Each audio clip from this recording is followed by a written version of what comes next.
अगर रंग रोगान हो गया तो पता नहीं कि मकान मालिक को ही उठवा लिया जाएगा। चंपारण में ही 80,000 से ज्यादा महिलाएं स्वयं सहायता समूह से जुड़कर लखपति दीदी हुई है। आरजेडी और कांग्रेस के राज में विकास पर ब्रेक था, गरीब का पैसा गरीब तक पहुंचना असंभव था। जो शासन में थे उनमें बस यही सोच थी कि कैसे गरीब के हक का पैसा लूट ले। लगभग बोरिंग दिखाई दे रहे बिहार चुनाव प्रचार को पीएम मोदी ने एक ही रैली से इंटरेस्टिंग बना दिया। इसके साथ ही उन्होंने चुनाव प्रचार की दिशा भी तय कर दी। मोतिहारी की विशाल रैली में पीएम मोदी ने एनडीए सरकार के विकास के काम गिनाए, तो वहीं आरजेडी और कांग्रेस के ऊपर निशाना भी साधा। मोतिहारी में पीएम मोदी की रैली महत्वपूर्ण इसलिए हो जाती है क्योंकि मोतिहारी चंपारण में है और चंपारण में विधानसभा की लगभग 21 सीटें पड़ती हैं। पूर्वी चंपारण में 12 जबकि पश्चिमी चंपारण में 9 सीटें आती हैं। चंपारण एनडीए और बीजेपी के लिए महत्वपूर्ण इसलिए भी है क्योंकि 2020 के विधानसभा चुनाव में एनडीए ने यहां की 21 में से 17 सीटें जीती थी। 17 में से 15 सीटों पर बीजेपी ने और 2 पर जेडीयू ने जीत दर्ज की थी। 2020 के आंकड़ों को ही बीजेपी इस बार भी चंपारण में दोहराना चाहती है। और जिस तरह से पीएम मोदी की रैली में भीड़ जुटी है, जैसे महिलाओं का, युवाओं का, आम लोगों का समर्थन पीएम के लिए दिखाई दिया है, उसके आधार पर कहा जा सकता है कि एनडीए अगर चंपारण में फिर वही कमाल कर दिखाए तो चौंकिए मत। इसके पीछे कारण ये भी है कि केंद्र और राज्य सरकार की तमाम योजनाओं का लाभ सीधे सीधे लोगों को मिल रहा है और चंपारण में भी लगभग हर परिवार सरकारी योजनाओं का लाभार्थी है। ये बहुत महत्वपूर्ण इसलिए हो जाता है क्योंकि इन लोगों को एनडीए की सरकारों से पहले सरकार के नाम पर गुंडागर्दी के सिवाय कुछ नहीं मिलता है। खैर, आगे बढ़ते हैं तो पीएम मोदी ने मोतिहारी में 7,000 करोड़ रुपए से ज्यादा की योजनाओं का शिलान्यास और उद्घाटन किया। लोगों को संबोधित करते हुए उन्होंने बताया कि कैसे देश के पूर्वी हिस्से के राज्यों का विकास देश के विकास के लिए आवश्यक है। जैसे दुनिया में पूर्वी देश विकास की दौड़ में आगे जा रहे हैं, वैसे ही भारत में ये दौड़ हमारे पूर्वी राज्यों का है। हमारा संकल्प है आने वाले समय में जैसे पश्चिमी भारत में मुंबई है, वैसे ही पूरब में मोतिहारी का नाम हो। जैसे अवसर गुरुग्राम में है, वैसे ही अवसर गया जी में भी बने। पुणे की तरह पटना भी, वहां भी औद्योगिक विकास हो। सूरत की तरह ही संथाल परगना का भी विकास हो। जयपुर की तरह जयपालगुड़ी, जलपाईगुड़ी और जाजपुर में भी टूरिज्म के नए रिकॉर्ड बने। बेंगलुरु की तरह वीरभूम के लोग भी आगे बढ़े। भाइयों बहनों, पूर्वी भारत को आगे बढ़ाने के लिए हमें बिहार को विकसित बिहार बनाना है। आपने देखा कि उन्होंने पूर्वी भारत के विकास की बात की है, लेकिन कांग्रेसी इकोसिस्टम उनके इस बयान से आधी अधूरी बात लेकर मोतिहारी और मुंबई की बात पर प्रोपोगेंडा चला रहा है, जिसकी सच्चाई आपने देख ली। पीएम मोदी ने इस दौरान बताया कि कैसे आरजेडी और कांग्रेस के शासनकाल में बिहार में अराजकता का दौर था। 2 दशक पहले किस तरह हताशा में डूबा हुआ था। आरजेडी और कांग्रेस के राज में विकास पर ब्रेक था, गरीब का पैसा गरीब तक पहुंचना असंभव था। जो शासन में थे उनमें बस यही सोच थी कि कैसे गरीब के हक का पैसा लूट ले। पीएम ने जहां नई पीढ़ी को आरजेडी के समय के जंगल राज की याद दिलाई, वहीं ये भी बताया कि कैसे केंद्र सरकार गरीबों के लिए घर बना रही है।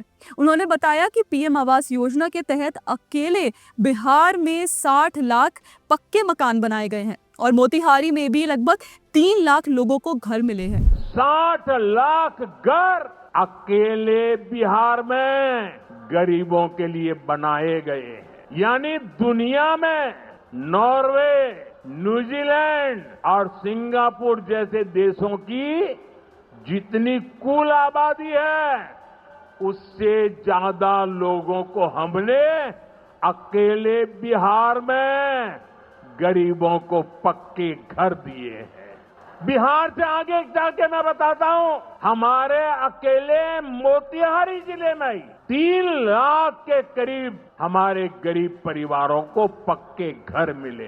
पीएम मोदी ने अपनी रैली के दौरान महिलाओं को लेकर चलाई जा रही सरकारी योजनाओं के बारे में विस्तार से बात की। उन्होंने बताया कि कैसे सरकार महिला सशक्तिकरण की दिशा में काम कर रही है। आप याद करिए, जब आपको 10 रुपया भी अगर आपके पास है तो छिपा करके रखना पड़ता था। न बैंकों में खाता होता था, न कोई बैंकों में घुसने देता था। गरीब का स्वाभिमान क्या होता है, ये मोदी जानता है।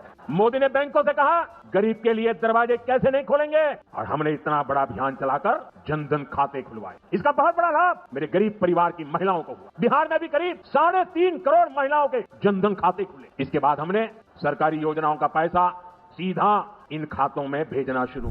महिलाओं को लेकर पीएम मोदी ने लखपति दीदी योजना का जिक्र भी किया। उन्होंने बताया कि बिहार में 20 लाख लखपति दीदी बनाई गई हैं। अकेले चंपारण में 80,000 से ज्यादा महिलाएं लखपति दीदी बनी हैं। महिलाओं के साथ साथ पीएम मोदी ने युवाओं को कैसे सरकार रोजगार और स्वरोजगार दे रही है, इसकी भी बात की। हमारे बिहार में भी 20 लाख से ज्यादा लखपति दीदी बनी है। आपके चंपारण में ही 80,000 से ज्यादा महिलाएं स्वयं सहायता समूह से जुड़कर लखपति दीदी हुई है। हमारा संकल्प है समृद्ध बिहार, हर युवा को रोजगार। बिहार के नौजवानों को बिहार में ही रोजगार के ज्यादा से ज्यादा मौके मिले, इसके लिए बीते वर्षों में यहाँ तेजी से काम हुआ है। नीतीश जी की सरकार ने यहाँ लाखों युवाओं को पूरी पारदर्शिता के साथ सरकार में नियुक्ति भी दी है। नीतीश जी ने अभी बिहार के नौजवानों को रोजगार के लिए भी नए निश्चय भी लिए हैं। इस तरह से एनडीए सरकार के विकास कार्यों को गिनते हुए पीएम मोदी ने बिहार का संकल्प अटल, एनडीए के साथ हर पल का नारा दिया।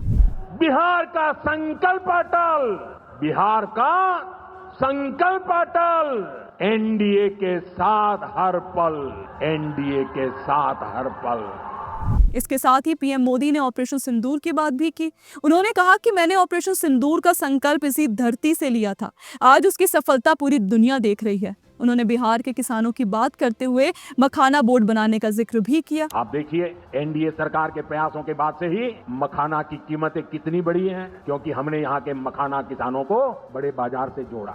हम मखाना बोर्ड का गठन कर रहे हैं। यहाँ केला, लीची, मरचा चावल, कटारनी चावल, जर्दालू आम, मगही पान, अभी ऐसे कितने ही उत्पाद और हैं जो बिहार के किसानों को, बिहार के युवाओं को दुनिया भर के मार्केट से जोड़ेंगे। भाइयों बहनों, किसानों के उत्पाद और उनकी आय को बढ़ाना हमारी प्राथमिकता है। पीएम किसान सम्मान निधि योजना के तहत अब तक करीब 3.5 लाख करोड़ रुपया किसानों को दिए गए हैं। यहां अकेले मोतिहारी में ही 5 लाख से ज्यादा किसानों को 1,500 करोड़ रुपए से ज्यादा मिले हैं। साथियों, न हम नारों तक अटकते हैं, न हम वादों तक सिमरते हैं, हम तो काम करके दिखाते हैं। पीएम मोदी ने कहा कि हर पिछड़ा उनकी प्राथमिकता है, चाहे वो पिछड़ा क्षेत्र हो या फिर पिछड़ा वर्ग हो। हर पिछड़े को प्राथमिकता, हर पिछड़े को प्राथमिकता, चाहे पिछड़ा क्षेत्र हो या पिछड़ा वर्ग हो, हमारी सरकार की वो पहली प्राथमिकता है। दशकों तक हमारे देश में 110 से ज्यादा जिलों को पिछड़ा कहकर छोड़ दिया गया था। वो जाने उनका नसीब जाने ये हाल कर दिया था। हमने इन जिलों को प्राथमिकता दी, पिछड़े जिले के बजाय उन्हें आकांक्षी जिला बनाकर इनका विकास किया, यानी पिछड़े को प्राथमिकता। पीएम मोदी की स्पीच के आधार पर कह सकते हैं कि एनडीए पूरी आक्रामकता के साथ विकास और सामाजिक को साथ लेकर इस बार का चुनाव लड़ने जा रही है। पीएम मोदी की मोतिहारी की रैली पर आपका क्या कहना है, हमें कमेंट करके जरूर बताएं। बाकी अगर आपको हमारा कंटेंट पसंद आए तो हमारे चैनल को सब्सक्राइब भी कर लें। जय हिंद।